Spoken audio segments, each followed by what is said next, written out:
محمد وآل محمد بلند تر صلوات۔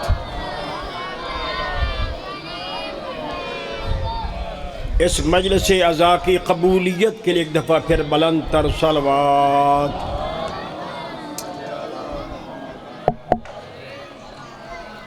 حجت خدا کے ظہور میں تعجیل کے لیے ایک دفعہ پھر صلوات۔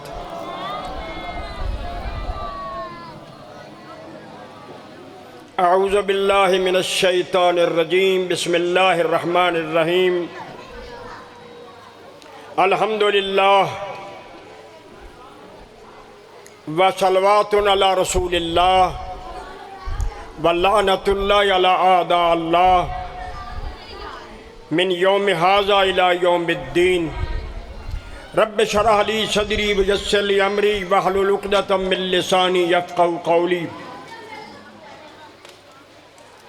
الحمدللہ العلیم الخبیر الذی لیس له شریک ولا مثیل ولا نظیر،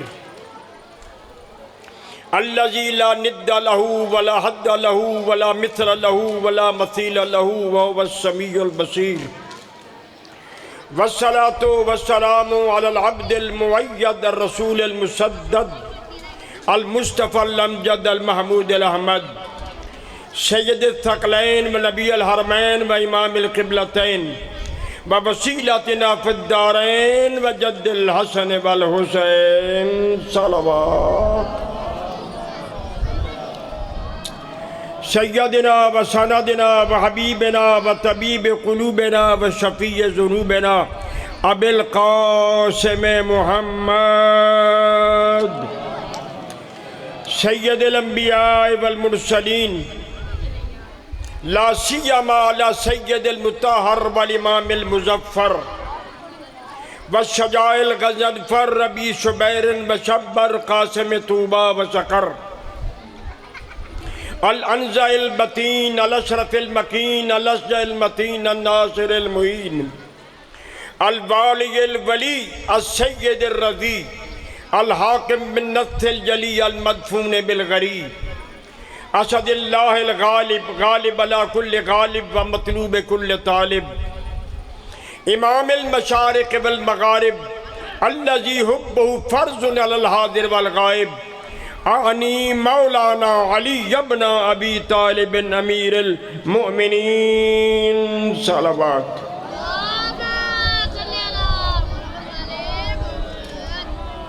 وآلہ الطیبین الطاہرین المعصومین القائدین الغر المیامین المحجلین، الذین اذھب اللہ عنہم الرجس وطہرہم تطہیرا۔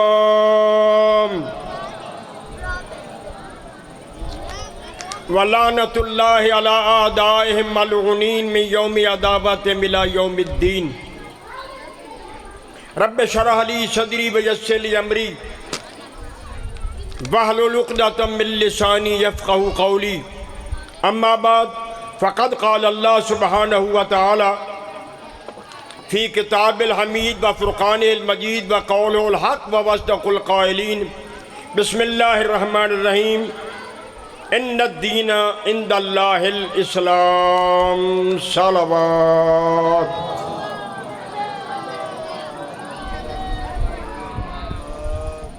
خداوند کریم آپ کافی دیر سے مجلس عزا میں تشریف فرما ہے، اور اندازاً سورج غروب ہونے تک یہ مجلس عزا کا سلسلہ چلے گا۔ اس کا اجر تو حسین کی ماں آپ کو عطا فرمائے گی، اور مجھے احساس ہے کہ نہ میرے پاس سر ہے، نہ تال ہے، نہ قصیدے ہیں، نہ آواز ہے، سیدھے سادے لفظوں میں دو چار باتیں کہہ کے آپ کی زحمت کو تمام کرنا ہے۔ خداوند کریم کا یہ فرمان قریباً ہر مسلمان نے سنا ہوگا، پڑھا ہوگا کہ اللہ قرآن میں فرما رہا ہے ان الدین عند اللہ الاسلام۔ اللہ کے نزدیک کوئی دین ہے تو وہ دین اسلام۔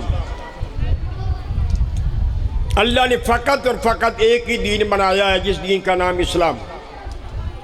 پھر قرآن میں اللہ نے کہا وَمَن يَبْتَغِ غَيْرَ الْإِسْلَامِ دِينًا فَلَن يُقْبَلَ مِنْهُ وَهُوَ فِي الْآخِرَةِ مِنَ الْخَاسِرِينَ، جو اسلام کو چھوڑ کر کسی اور دین کی پیروی کرے گا وہ قبول نہیں کیا جائے گا، اور ایسا بندہ آخرت میں گھاٹا پانے والوں میں سے ہوگا۔ حضور سرور کائنات نے ظاہراً 63 سال زندگی پائی، اور پاک نبی نے 13 سال مدینہ منورہ میں اور 10 سال مدینہ منورہ میں حضور سرور کائنات نے اعلان نبوت، پہلے مکہ میں پھر مدینہ میں اعلان نبوت کیا اور لوگوں تک پیغام پہنچایا۔ نتیجہ یہ نکلا، قرآن نے کہا وَيَدْخُلُونَ فِي دِينِ اللَّهِ أَفْوَاجًا، میرے محبوب تیری محنت کے نتیجے میں لوگ فوج در فوج اسلام میں آنا شروع ہو گئے۔ 11 ہجری کو حضور سرور کائنات اس دنیا سے پردہ پوش ہوئے۔ وہ امیر المومنین جن کی ولایت کا اعلان پیغمبر نے میدان غدیر میں 1.25 لاکھ مجمع میں کیا تھا، وفات رسول کے بعد اس نبی کے علی نے 25 سال برابر خاموشی کی زندگی گزاری۔ مولا امیر سے کوئی مشورہ بھی نہیں لیا جاتا تھا۔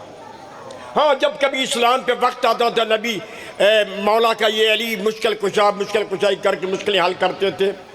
حکومت کے معاملات میں علی کا کوئی دخل، پورے 25 سال۔ وصال رسول کے 25 سال بعد مولا امیر نے خاموشی کی زندگی گزاری۔ پورے 25 سال کے بعد مسلمان اکٹھے ہو کے مولا امیر کے دروازے پر آئے، یا علی اب اسلام کا نظام چلانے والا کوئی نہیں، آپ اصل اسلام ہیں، آپ وارث اسلام ہیں، مہربانی فرمائیں اسلام کا نظام اپنے ہاتھوں میں لیں تاکہ اسلام اسی طرح کامیاب ہو جیسے نبی کے زمانے میں کامیاب ہوا تھا۔ اس وقت جب یہ لوگ آئے مولا کے پاس، مولا اپنے کھیتوں پہ کاشتکاری فرما رہے تھے۔ ایک بات ذہن عالی میں رہے، مولا امیر اپنے دور میں سب سے بڑے ذمہ دار تھے۔ میں اپنی ذمہ داری سے عرض کر رہا ہوں، مولا امیر سب سے بڑے ذمہ دار تھے۔ باقی جتنے لوگ تھے یا مزدور تھے یا چھوٹی بہت تجارت کرتے تھے، مولا کے مقابلے میں وہ ذمہ دار نہیں تھے۔ دلیل ہے میرے پاس، اللہ آپ سب کو حج پر لے جائے۔ جب مدینہ منورہ سے مکہ کی طرف آپ حجۃ الاسلام کا احرام باندھ کے جائیں تو 10 میل سفر کرنے کے بعد وہ قافلے کے سالار روک دیتے ہیں، یا رکو 2 رکعت نماز پڑھو۔ یہاں تو کوئی روزہ بھی نہیں ہے، کوئی مزار بھی نہیں ہے، کوئی دربار بھی نہیں، کس بات کی نماز پڑھیں؟ کہا اس جگہ کا نام ہے ابیار علی، علی کے کنویں، علی دے کھو۔ یہ وہ کنویں ہیں جو مولا نے اپنے ہاتھوں سے لگائے تھے، اور مولا کی زمینیں ان کنووں کے ذریعے سے سراب ہوتی تھی۔ ان کو کہا جاتا ابیار علی۔ اسی لیے مولا کائنات پورے مدینہ منورہ میں سب سے بڑے ذمہ دار تھے۔ اب سوال پیدا ہوتا ہے جب مولا اتنے بڑے ذمہ دار تھے، اتنے بڑے جاگیردار تھے، تو ان کے کپڑوں پہ پابند کیوں تھے؟ ان کے بچے 3 دن بھوکے کیوں رہتے تھے؟ گھر میں فاقے کیوں ہوتے تھے؟ مولا امیر نے اس کی وجہ خود بیان کی۔ توجہ فرمائیے گا، میں نے پہلے کہا کہ نہ مجھے قصیدہ آتا ہے، نہ میرے پاس کوئی سر ہے، نہ طالع ذاکر صاحبان تشریف فرمائیں یا کہ بعد دیگر اپنے انداز میں آپ کو خوش کریں گے۔ میں تو ٹوٹے پھوٹے الفاظ میں بارگاہ امیر میں نذرانے عقیدت پیش کرنا چاہتا ہوں، اور اس حقیقت سے آگاہ کرنا چاہتا ہوں جس سے آج بہت ساری دنیا نابلد نہیں جانتی۔ سب سے بڑے ذمہ دار تھے، عربی میں بیر کہتے ہیں کنویں کو، بیر کی جمع ابیار، عربی میں ابیار جمع کثرت ہے، کم از کم 10 کنووں پر اس کا اطلاق ہوتا ہے۔ یعنی مولا امیر کے 10 کنووں سے زیادہ کنویں تھے جن کے ذریعے سے مولا اپنی زمینوں کو کاشت فرمایا کرتے تھے۔ توجہ فرمائیے گا، اتنے بڑے ذمہ دار ہونے کے بعد بچوں کے کپڑوں میں پیوند لگے ہوئے ہیں، جناب سیدہ طاہرہ کی چادر میں پیوند لگے ہوئے ہیں، مولا امیر کی عبا میں پیوند لگے ہوئے ہیں، بچے بھوکے پیاسے 3 دن فاقوں سے، کیوں؟ اتنے بڑے ذمہ دار تھے۔ مولا نے اس کا فیصلہ خود کیا ہے۔ ذرا توجہ فرمائیے گا، مولا امیر گزر رہے ہیں ایک جگہ سے، وہاں پر صوفی لوگ بیٹھے ہوئے گول دائرے میں اللہ اللہ کی تسبیح پڑھ رہے ہیں، کیونکہ صوفیوں کا یہ عقیدہ ہے کہ اللہ اللہ کی اتنی تسبیح کرو کہ زبان کے ساتھ دل بھی اللہ کرنے لگ جائے، لہذا وہ اللہ اللہ کی تسبیح کر رہے تھے۔ مولا امیر کے ان کے پاس سے گزر ہوا، آپ نے جو صوفیوں کا سردار تھا اس کو بلایا، بلا کے فرمایا یا رئیس صوفیاء ما اصول حیاتکم، تمہاری زندگی کا اصول کیا ہے؟ یہ اس لیے پوچھا کہ یہ پیٹ روٹی مانگتا ہے، یہ سر چھت مانگتا ہے، یہ بدن لباس مانگتا ہے، روٹی لینے کے لیے چھت بنانے کے لیے لباس مزدوری کرنی پڑتی ہے، کام کرنا پڑتا ہے، محنت کرنی پڑتی ہے۔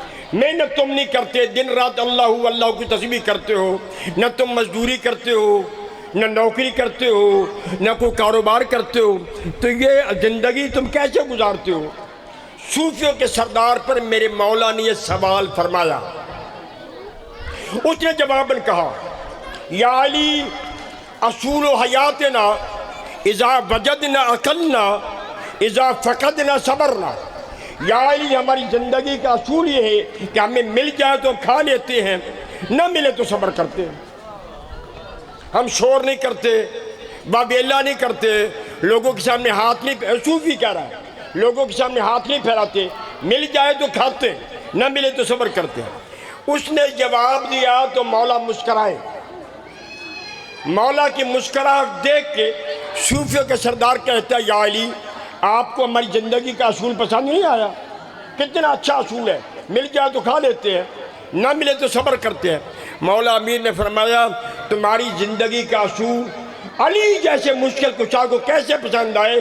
یہ کام تو وہ جانور بھی کرتا ہے جو گلیوں میں پھرتا ہے، جو گلیوں میں پھرتا ہے وہ بھی یہ کام کرتا ہے، پھر تمہارے اور اس کے درمیان فرق کیا رہے گا؟ فوراً صوفیوں کے سردار نے آپ کے مولا پر سوال کیا کہ مولا ہمارا اصول تو یہ ہے کہ مل جائے تو ہم کھاتے ہیں، نہ ملے تو صبر کرتے ہیں۔ اب ما اصول حیاتکم، یا علی آپ اہل بیت کا اصول زندگی کیا ہے؟ مولا امیر نے فرمایا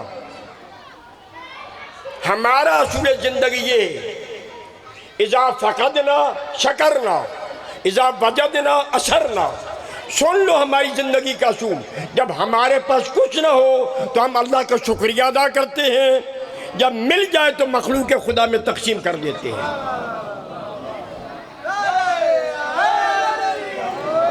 یہی وجہ ہے کہ ان کے گھروں میں فاقے ہوں، مشکلیں ہوں، کھانے کا کچھ نہ ہو، کوئی پیسہ نہ ہو، کوئی درہم و دینار نہ ہو، کبھی بھی تاریخ لکھتے کبھی کوئی سائل ان کے دروازے سے خالی نہیں گیا۔ اور پھر ہر سائل کو اتنا، ایک دفعہ میرے مولا کے سامنے کسی نے تعریف کی حاتم تائی جس کا بیٹا عدی مسلمان ہوا تھا اور بڑا تکڑا مسلمان ہوا تھا، پیغمبر خدا کی بڑی مدد کرتا تھا، عدی بن حاتم۔ اس حاتم کے متعلق کسی نے بات کہ یا علی حاتم بڑا سخی تھا، اس نے اپنے محل کے 40 دروازے بنائے ہوئے تھے، شاعر جس دروازے پہ جاتا اس دروازے سے اس کو خیرات ملتی، وہ کبھی دھتکارتا نہیں تھا، خالی ہاتھ نہیں بھیجتا تھا، ہر دروازے پر آنے والے سائل کو کچھ نہ کچھ دیتا تھا۔ جناب امیر نے سنا، فرمایا کہ تو حاتم کی تعریف کر رہا ہے کہ جس دروازے پر فقیر جاتا تو اس کو ملتا تھا؟ یہ تعریف نہیں، یہ توہین ہے۔ عرض کہ یا علی آپ کی نظروں میں سخاوت کی کیا تعریف ہے؟ مولا امیر فرمایا مجھ علی کی نظروں میں سخاوت کی تعریف یہ ہے کہ ایک ہی دروازے سے اتنا دے دو کہ اسے کسی دوسرے دروازے پر جانے کی حاجت نہ رہے۔ یہی وجہ ہے کہ مولا کائنات کہ کوئی ایک روٹی کا سوال کرتا تھا وہ پوری قطار عطا کر دیتے تھے، ایک درہم کا سوال کرتا تھا، مولا پوری تھیلیاں دے دیتے تھے۔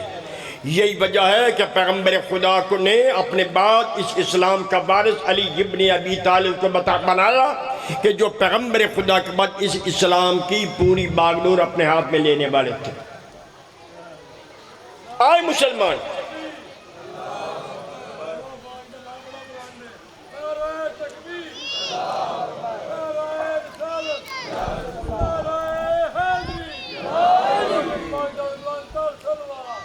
اللہم صلی علی محمد۔ مسلمانوں نے، مدینہ کے رہنے والے مسلمانوں نے حضور سرور کائنات کے اس سچے سچے نائب علی بادشاہ کی خدمت میں عرض کیا کہ یا علی، اب اس اسلام کی باغ ڈور سنبھالنے والا کوئی نہیں، آپ ہیں اصل اسلام، آپ ہیں اصل دین، آپ ہیں اصل قرآن، آئیے تخت حکومت کو سنبھالیے اور نظام اسلام کو اپنے ہاتھ میں ویسا اسلام نافذ کیجیے جیسا نبی کے زمانے میں نافذ ہوا تھا۔ ہم آپ کی بیعت کرنا چاہتے ہیں۔ مولانا فرمایا یہاں بیعت نہیں، بیعت اسی مسجد میں ہوگی یہاں پر تم نے نبی کی بیعت کی تھی۔ میں بڑے مختصر، مجھے اپنے وقت کا احساس ہے، میں اپنے ٹائم کے اندر ہی بات ختم کر دوں گا۔ پیغمبر خدا کہ سچے سچے وارث علی انہی کھیتوں سے چلے جہاں پر وہ بیلچے کے ساتھ اپنی زمین میں کاشتکاری فرما رہے تھے۔ اتنا رش تھا اس وقت مدینہ کی گلیوں میں مولا کی بیعت کرنے کے لیے کہ گلیوں میں گزرنے کا راستہ نہیں تھا۔ مولا تشریف لائے۔ اچھا ایک بات سمجھ لیں، جس ممبر پہ بیٹھ کے نبی خطبہ دیتے تھے اس ممبر کی 3 سیڑھیاں تھیں، چوتھا عرشہ تھا، ایک سیڑھی پھر دوسری سیڑھی پھر تیسری سیڑھی، چوتھا عرشہ تھا جہاں پر نبی بیٹھ کے خطبہ دیا کرتے تھے۔ جب پہلے بزرگ آئے تو انہوں نے نبی کے احترام میں اس عرشہ ممبر کو چھوڑ کر نیچے آ کے بیٹھا۔ جب دوسرے بزرگ آئے انہوں نے عرشہ ممبر کو چھوڑا، اوپر والی سیڑھی کو چھوڑا، درمیان والی سیڑھی پہ بیٹھا احترام میں۔ نبی کے احترام میں پہلے بزرگ نے عرشے کو چھوڑا، پہلے کے احترام میں دوسرے بزرگ نے اوپر والی سیڑھی کو چھوڑا، نیچے آیا۔ جب تیسرے بزرگ آئے انہوں نے ساری سیڑھیاں چھوڑ کے سب سے نچلی سیڑھی پر بیٹھے، نہ عرشہ ممبر کو استعمال کیا نہ اوپر والی سیڑھی، نیچے بیٹھ کے اپنی 12-13 سال حکومت فرماتے رہے تیسرے بزرگ۔ اب لوگ سوچتے تھے علی کہاں بیٹھیں گے، عرشہ تو نبی کے لیے، باقی سیڑھیوں پر دوسرے بزرگ بیٹھتے رہے، ان کے احترام میں علی ان پر تو نہیں بیٹھیں گے، اب علی کہاں بیٹھیں گے۔ لوگ سوچ مشورہ کر رہے تھے اینا تقدو ابن ابی طالب، کس مقام پر فرزند ابو طالب بیٹھیں گے۔ مولا امیر انہی کھیتوں سے زراعت کرتے سیدھا مسجد میں آئے، پہلی سیڑھی کو روندا، دوسری سیڑھی کو قدم زن کیا، تیسری کے قدموں کے نیچے لاتے ہوئے علی اسی عرشہ منبر پہ بیٹھے جہاں نبی بیٹھتے تھے، اور بیٹھتے علی نے کہا الحمدللہ الذی رجع الحق علی مقامہ، حمد اس خدا کی آج حق اپنے مقام پر آ گیا۔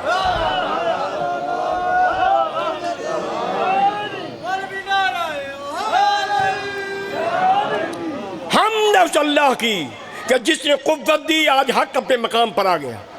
نیچے ایک آدمی بیٹھا ہوا تھا ممبر کے نیچے، اس کا ہے انہوں نے نہ نبی کا احترام کیا، نہ پہلے بزرگوں کا، نہ دوسرے کا، نہ تیسرے کا، یہ اسی مقام پہ بیٹھے جہاں نبی بیٹھ رہے۔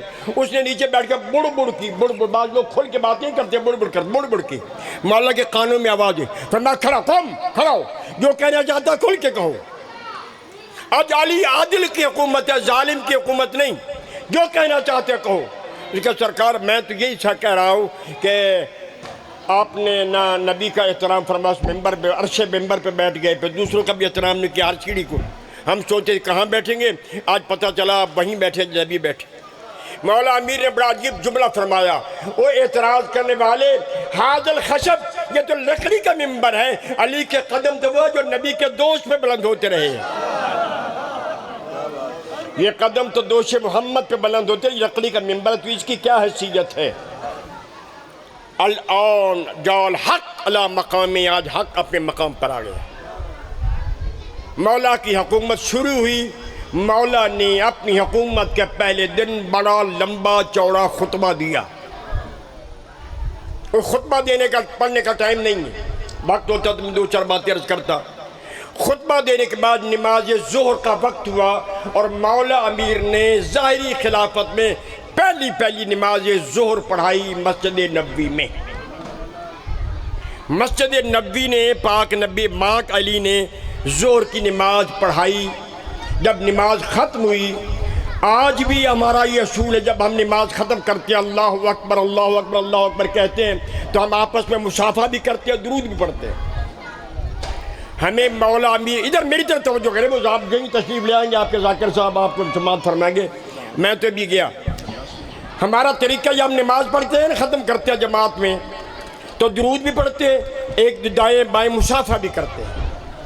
تاریخ نے بڑا عجیب بات لکھی کہ جب مولا امیر نے اللہ اکبر کہہ کے نماز مکمل کی، لوگ ادھر ادھر صلوات بھی پڑھ رہے تھے، مصافحہ بھی کر رہے تھے، ہاتھ بھی ملا رہے تھے اور یہ جملہ کہہ رہے تھے صلینا اليوم صلاۃ رسول اللہ، یار آج تو ہم نے نبی والی نماز پڑھی ہے۔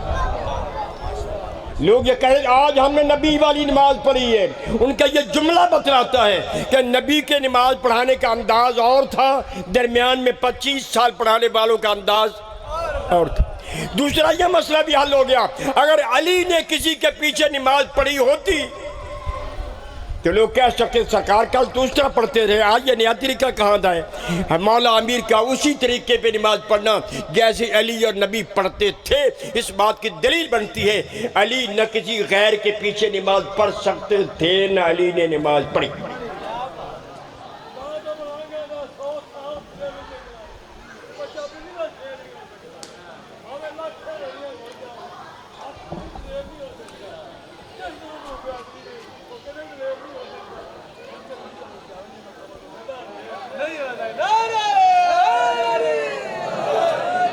چار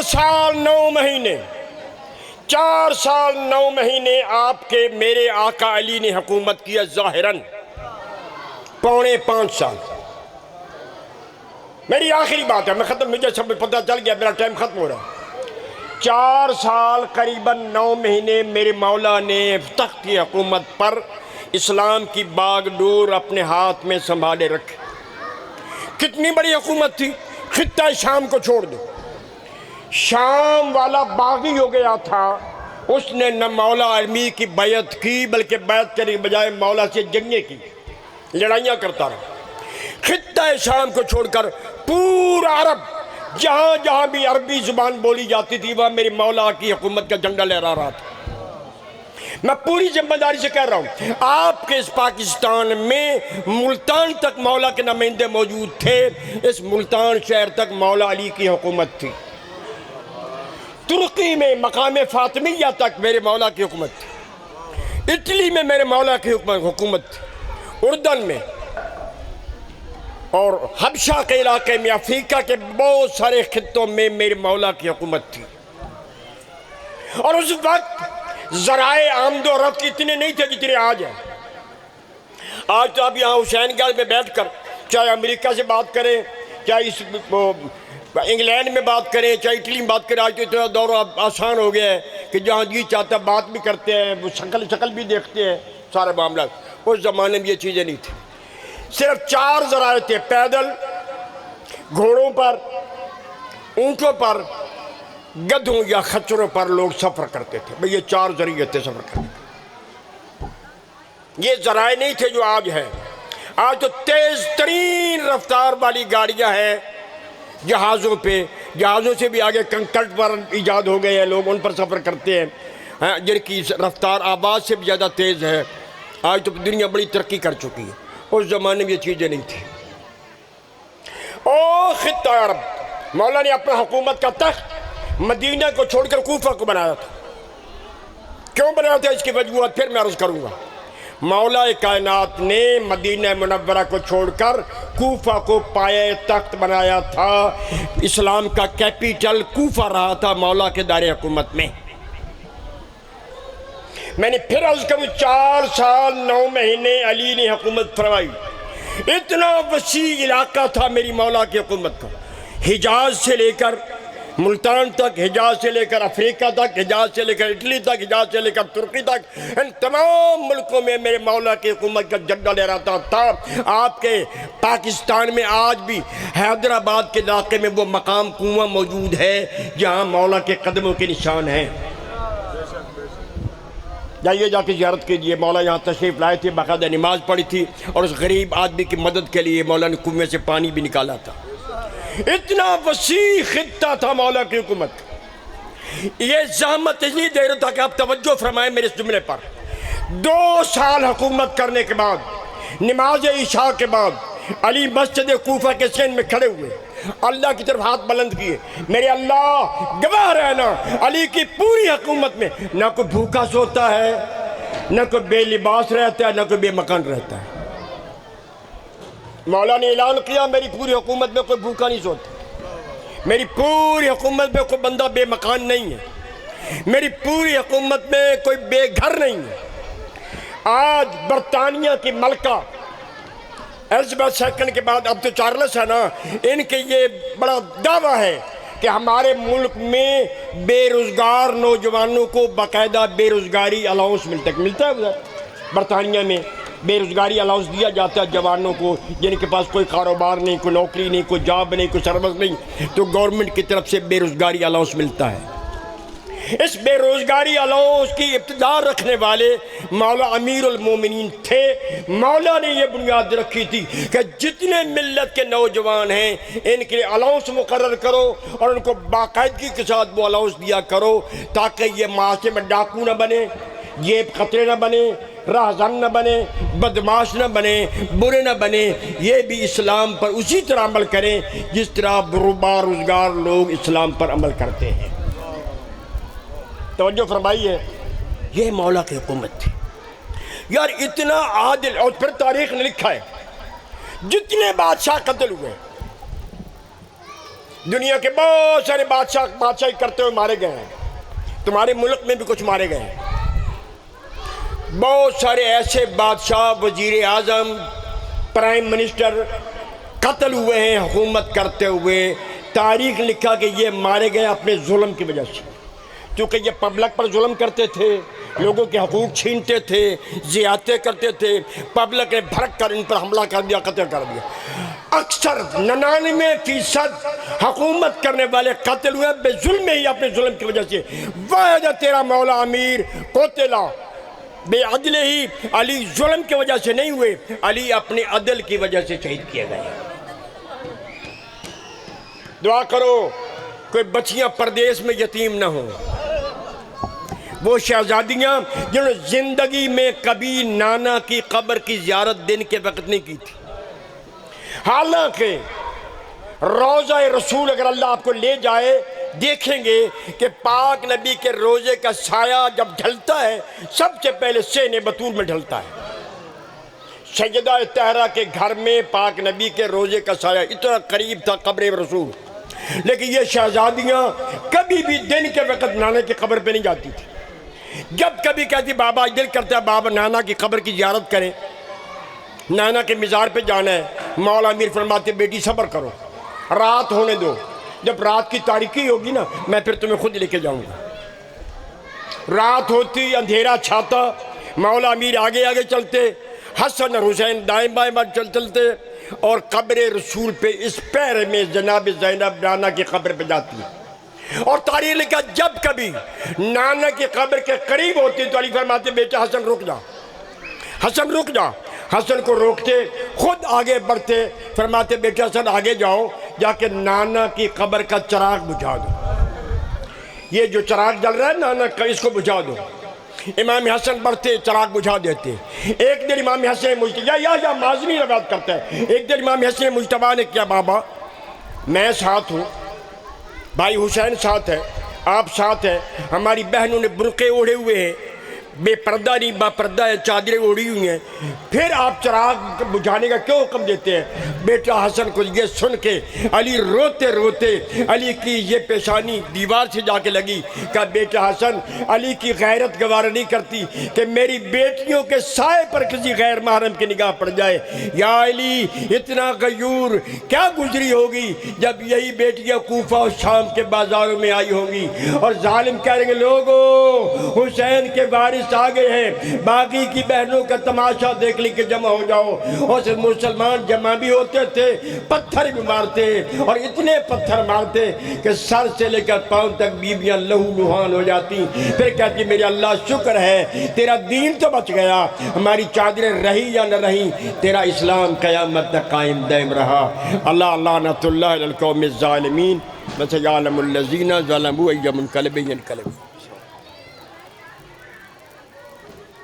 کر لو شاہ جی، اعلان کرو۔ بسم اللہ۔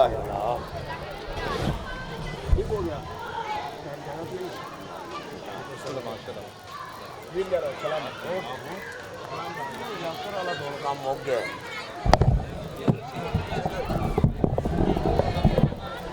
اب آپ کے سامنے